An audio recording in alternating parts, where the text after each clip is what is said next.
Je vais maintenant donner la parole à Virginie Duby-Muller, qui, chargée du rapport pour avis sur la presse écrite, a souhaité le consacrer aux stratégies de soutien à la presse en ligne. Merci, Monsieur le Président, mes chers collègues. Je suis heureuse de vous présenter mon avis sur les crédits en faveur de la presse inscrits au projet de loi de finances pour 2017. Pour élaborer cet avis, j'ai mené près d'une vingtaine d'auditions qui m'ont été particulièrement utiles, d'autant plus qu'à la date du 10 octobre dernier, qui est celle que la LOLF fixe comme date butoir pour le retour des réponses aux questionnaires budgétaires, seuls 33% des réponses aux questions que j'avais adressées au gouvernement en juillet dernier m'étaient parvenues. Cela marque une très nette dégradation du taux de réponse, puisque l'an dernier, à la même date, le rapporteur en charge de l'avis sur les crédits dédiés à la presse avait reçu 95% des réponses attendues. Je ne peux que le regretter. Je ne regrette pas en revanche d'avoir choisi de me pencher plus particulièrement sur les politiques publiques de soutien à la presse en ligne, car l'année 2016 a été et continue d'être extrêmement riche sur cette question. Je n'ignore pas que dans son avis sur les crédits alloués à la presse dans le projet de loi de finances pour 2015, notre collègue Jean-Noël Carpentier s'était déjà interrogé sur les dispositifs de soutien à la presse à l'ère numérique. Toutefois, l'année 2016 a marqué un véritable changement de paradigme, tant au niveau national qu'au niveau européen. Il m'a donc paru très important de faire un point sur l'évolution récente des modalités de soutien à la presse en ligne et sur leurs perspectives. Au niveau national, tout d'abord, la création d'un fonds de soutien à l'émergence et à l'innovation dans la presse par le décret du 26 août dernier traduit l'amorce d'une nouvelle approche. Pour la première fois, la puissance publique ne se contente plus de soutenir financièrement des médias existants dans une logique conservatoire, mais suscite au contraire, dans une logique d'innovation, la création de nouveaux médias et notamment de services de presse tout en ligne, dits pure players. En effet, ce fonds a vocation à décerner des bourses à des entreprises de presse émergentes, sans condition d'agrément par la commission paritaire des publications et agences de presse, CPPAP. Alors que jusqu'à présent, les aides à la presse fonctionnaient selon un mécanisme de remboursement sur présentation de factures acquittées. L'État accepte désormais d'assumer le risque qu'un projet financé échoue, le risque étant toutefois limité puisque le montant des bourses est plafonné à 50 000 €. Comme les représentants du syndicat de la presse indépendante d'information en ligne, j'estime que cette inflexion nette des politiques publiques de soutien à la presse en général et à la presse en ligne en particulier va dans le bon sens. En effet, les aides ne doivent pas seulement préserver les conditions existantes du pluralisme, mais elles doivent également le renforcer. Conformément d'ailleurs aux préconisations du rapport de M. Jean-Marie Charon sur la presse et le numérique, le Fonds de soutien à l'émergence et à l'innovation dans la presse devrait également lancer des appels à projets pour des programmes d'incubation dédiés aux médias émergents. Il semble que ces programmes pourront être portés tant par des groupes de presse accueillant des start-up en résidence que par des incubateurs généralistes ou appelés à se spécialiser dans la presse, en région parisienne comme en province, et qu'ils devraient donc également concerner les start-up à même de fournir des solutions techniques, graphiques ou éditoriales innovantes aux médias. Contrairement aux bourses d'émergence, ces aides ne s'adressent donc pas nécessairement qu'aux éditeurs de presse. Elles sont conçues dans une optique plus large que l'approche éditoriale classique. Comme M. Jean-Marie Charon, j'estime que les programmes d'incubation subventionnés doivent être conçus de façon à associer des start-up intervenant dans différents domaines, presse, marketing, commerce, plutôt que des start-up du secteur de la presse uniquement, et qu'il doit donc y avoir une porosité entre ces différents domaines. En effet, dans la conception des aides à l'innovation, il ne faut pas enfermer les gens dans des cases, mais favoriser au contraire des dispositifs associant les entreprises de presse traditionnelles en transformation avec des acteurs nouveaux qui les aident à innover. Enfin, le Fonds de soutien à l'émergence et à l'innovation dans la presse devrait enfin lancer des appels à projets pour la réalisation de programmes de recherche innovants définis avec les acteurs du secteur de la presse, afin notamment de développer une expertise sur des thèmes au cœur des mutations du secteur. Monétisation de l'information, big data, micro-paiements, kiosques, etc. Ces aides pourront par exemple financer la création d'infrastructures de données susceptibles de permettre aux éditeurs de presse de faire face aux stratégies des infomédiaires que sont les fournisseurs d'accès à Internet, les moteurs de recherche, les réseaux sociaux, les plateformes d'échange et autres acteurs technologiques connus sous l'acronyme GAFA. Si de mon point de vue, le décret du 26 août 2016 marque un premier pas louable dans le sens d'une logique d'innovation, on peut toutefois regretter que le Fonds de soutien à l'émergence et à l'innovation de la presse ne soit doté que de 5 millions d'euros et que les économies générées par la réforme de l'aide au transport postal de la presse n'aient pas servi à abonder ce fonds. On peut également s'étonner que la dotation du Fonds stratégique pour le développement de la presse, FSDP, soit réduite de plus de 2 millions d'euros dans le projet de loi de finances pour 2017, alors que le décret du 26 août dernier a, réaffirmé l'éligibilité de la presse en ligne, de la connaissance et du savoir de ces aides, étendu également ces dernières à tous les titres de la presse d'information politique et générale, quelle que soit leur périodicité. Et enfin, il a été augmenté les taux de subvention en créant notamment pour des projets de jeunes entreprises de petite taille qui ont au moins 3 ans d'existence et qui emploient moins de 25 salariés, un taux super bonifié de 70% des dépenses éligibles, dont le périmètre a par ailleurs été élargi aux dépenses de salaire et de commercialisation. La création de ce taux, unanimement salué, devrait permettre de remédier aux difficultés constatées en 2015. Bien que doté de près de 30 millions d'euros, le FSDP n'a alors versé des aides qu'à hauteur de 10 millions d'euros, car les éditeurs bénéficiaires ont eu des difficultés à trouver des compléments de financement nécessaires à la mise en œuvre de leurs projets. À cet égard, je tiens à souligner, comme pour les aides au portage, les mécanismes d'attribution des aides du FSDP sont mis en œuvre trop tardivement dans l'année.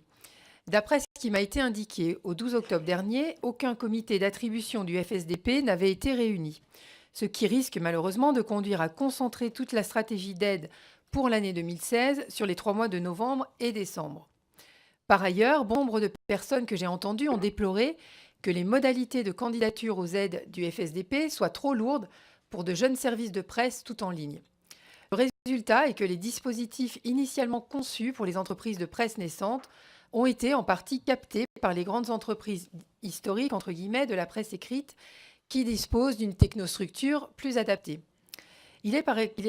exemple pour le moins surprenant que le premier pure player en France, le Huffington Post, n'ait jamais bénéficié de la moindre aide à la presse depuis sa création, d'après ce que m'ont indiqué ses représentants. Il semble que cela tienne en bonne partie à ce que, pour bénéficier des aides du FSDP, comme celle du fonds Google du reste, les services de presse en ligne doivent être agréés par la CPPAP et habilités IPG,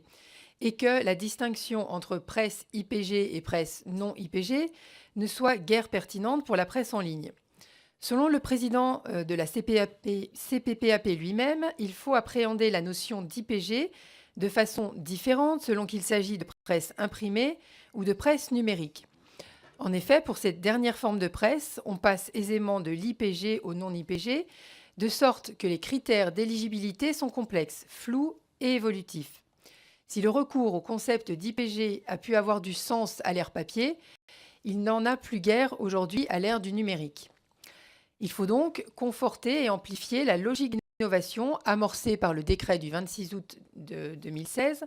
en repensant la distinction entre presse IPG et presse non IPG et en s'affranchissant des critères habituels de raisonnement qui ont été adoptés pour la définition des dispositifs d'aide à la presse imprimée.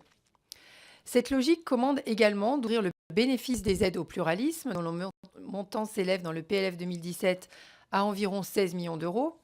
aux services de presse en ligne. À l'heure où la lecture de la presse quotidienne nationale s'effectue à près de 60% sur des supports numériques, il est pour le moins surprenant que la presse en ligne soit exclue du bénéfice de ces aides, alors que cette forme de presse a de faibles ressources publicitaires, comme les titres nationaux d'IPG, mensuels, bimensuels et trimestriels, au profit desquels ces aides ont été étendues par un décret du 6 novembre 2015. Cette mesure pourrait contribuer à pérenniser le modèle économique des services de presse en ligne, dont la viabilité est aujourd'hui entravée par l'impossibilité d'accéder au marché des annonces judiciaires et légales et menacée par l'impossibilité prochaine de solliciter des financements auprès du fonds Google, dont la dotation devrait être épuisée d'ici à la fin de l'année. À partir de l'an prochain, les éditeurs de presse française n'auront d'autre choix que de se tourner vers le fonds Google européen, baptisé DNI, Digital News Initiative. Ce fonds n'est doté que de 150 millions d'euros sur 3 ans, et dans la mesure où il est ouvert à l'ensemble des éditeurs de presse européens. Les éditeurs de presse français pourront n'espérer de financement qu'à hauteur de 5 à 10 millions d'euros maximum par an, soit 2 à 4 fois moins que ce qu'offre aujourd'hui le fonds Google. Le modèle économique de la presse en ligne est également menacé par la captation des ressources publicitaires par les infomédiaires qui tirent des profits de la diffusion de contenus qu'ils ne créent pas et dont ils n'assument pas les coûts de production. Je pense notamment aux crawlers qui diffusent des panoramas de presse sans autorisation préalable ni rémunération des éditeurs et qui réalisent aujourd'hui en France un chiffre d'affaires d'environ 30 millions d'euros dont les éditeurs ne profitent pas. Le rapport de force entre les éditeurs de presse et les infomédiaires, qui sont pour la plupart des acteurs d'envergure internationale, est aujourd'hui si profondément déséquilibré qu'il semble que ce soit qu'au niveau européen qu'une solution puisse être trouvée pour donner aux premiers les moyens de lutter à armes égales avec les seconds dans le cadre d'une concurrence équitable. Or, au niveau européen, les lignes ont commencé cette année à bouger. Dans le cadre des réflexions sur la révision de la directive de 2001 sur l'harmonisation de certains aspects du droit d'auteur et des droits voisins dans la société de l'information, la Commission européenne a lancé en mars dernier une consultation publique sur le rôle des éditeurs dans la chaîne de valeur du droit d'auteur. La France y a répondu en s'appuyant sur un rapport de Mme Laurence Franceschini, qui a été présenté en juillet dernier au Conseil supérieur de la propriété littéraire et artistique et qui préconise la création au niveau européen d'un droit voisin spécifique aux éditeurs de presse et portant sur un droit de reproduction lié aux seuls usages numériques et sur un droit de mise à disposition du public. Cette préconisation a été suivie par la Commission européenne puisque la proposition de directive sur le droit d'auteur dans le marché unique numérique, publiée en septembre dernier, reprend cette préconisation en précisant que la protection instituée au bénéfice des éditeurs de presse expirera 20 ans après la diffusion de la publication de presse et qu'elle ne s'étendra pas aux actes de création de liens hypertextes qui ne constituent pas une communication au public. La Commission souligne également que la reconnaissance d'un droit voisin aux éditeurs de presse pour l'utilisation numérique de leurs publications ne portera nullement atteinte aux droits d'auteur des journalistes. Je tiens à les rassurer sur ce point. Mais je tiens aussi à alerter le gouvernement sur la nécessité de saisir la fenêtre de tir ouverte par la Commission européenne pour inclure les agences de presse dans le champ des réflexions menées sur le partage de la valeur créée par la production et la circulation de l'information sur Internet. Ces agences connaissent en effet de grandes difficultés financières qui conduisent d'ailleurs le gouvernement à octroyer à l'agence France Presse, dans le projet de loi de finances pour 2017, 5 millions d'euros supplémentaires par rapport à ce qui était prévu par le contrat d'objectifs et de moyens au titre de la compensation de ces missions d'intérêt général.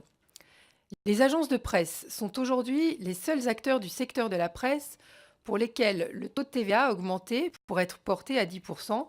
dans un contexte de forte dégradation de leur situation économique qui pourrait menacer le traitement de l'information et de son pluralisme. Or, il se trouve, là encore, que l'année 2016 pourrait fournir au gouvernement une occasion de revoir à la baisse ce taux de TVA, car la Commission européenne, pourtant jusqu'à présent très réservée sur l'application d'un taux super réduit de TVA aux services de presse en ligne, pourrait peut-être faire évoluer sa position dans le cadre de la révision de la directive TVA. Du moins a-t-elle lancé en juillet dernier une consultation sur l'application d'un taux de TVA réduit sur les publications fournies par voie électronique. Le gouvernement a, dans le cadre de cette consultation, rappelé sa position constante depuis le vote à l'unanimité des deux assemblées de la loi du 27 février 2014, harmonisant les taux de la taxe sur la valeur ajoutée applicable à la presse imprimée et à la presse en ligne. Mais il n'en demeure pas moins que la France fait partie d'un groupe d'États favorables à l'application d'un taux de TVA super réduit à la presse, qui est aujourd'hui minoritaire au sein de l'Union européenne. Or, les traités prévoient que les directives en matière d'impôts indirects doivent être adoptées à l'unanimité. Il est donc important que le gouvernement défende activement la généralisation à l'échelle de l'Union européenne d'un taux de TVA super réduit pour l'ensemble des formes de presse, écrites comme numériques, et que dans ce contexte, il n'oublie pas de réexaminer le sort réservé aux agences de presse. Je souhaiterais achever mon propos sur l'impact du numérique sur le métier de journaliste, dont le congrès du syndicat national des journalistes, SNJ, s'est fait l'écho au début du mois d'octobre. Ce syndicat avait alors dénoncé, je cite, la dégradation des conditions de travail liées aux évolutions numériques. Sans nier la précarisation du journaliste Shiva, amené à accomplir des tâches très diverses auxquelles ils ne sont pas toujours suffisamment formés, je souhaiterais achever mon propos sur une note optimiste en me réjouissant que le SPIL ait récemment signé la Convention collective nationale des journalistes, ce qui montre une fois encore que l'année 2016 aura marqué pour le secteur de la presse en ligne un tournant qu'il était important d'analyser. Et avant de conclure, je voulais remercier l'administrateur qui a travaillé à mes côtés, Monsieur Freddy Lemaître. Je vous remercie. Merci beaucoup, Madame la rapporteure. Votre sujet est d'une actualité, si j'ose dire, brûlante. Vous avez même mis un doigt dans ce débat que nous sommes nombreux à connaître depuis longtemps sur IPG ou non IPG. Donc, je voulais rendre hommage à votre prise de risque. Et non, plus sérieusement, merci d'avoir fait l'actualité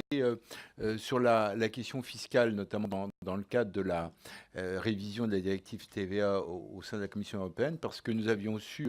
consensuellement, unanimement, oserais-je ajouter, voter une proposition de loi en 2014 qui a amené à notre initiative à ce que la presse en ligne, comme vous l'avez rappelé, bénéficie du taux super réduit de 2,1%.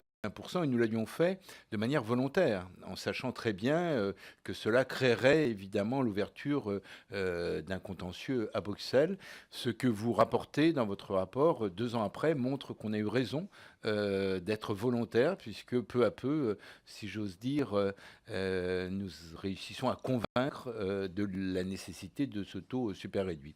Sur votre dernier point concernant les agences de presse, je voulais informer que j'ai tenté, lors de l'examen de la première partie du projet de loi de finances pour 2017, de relayer ce que vous suggérez, c'est-à-dire que les agences de presse bénéficient d'un taux réduit à 5,5,